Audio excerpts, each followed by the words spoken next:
Ngayong nalalapit na ang long holiday, paalala ng mga eksperto na magandang pagkakataon ito upang magpahinga at alagaan ang mental health.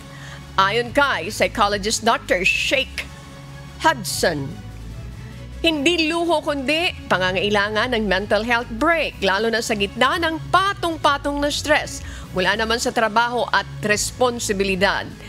Pwedeng gamitin ang mga araw na bakasyon para mag-reflect, kumonekta sa pamilya at huminga mula naman sa pressure sa paligid. Dagdag pa nito, kahit maikling break ay makatutulong basta't may balancing work-life setup. Kasi kung wala kang mental health, definitely wala ka talagang total health.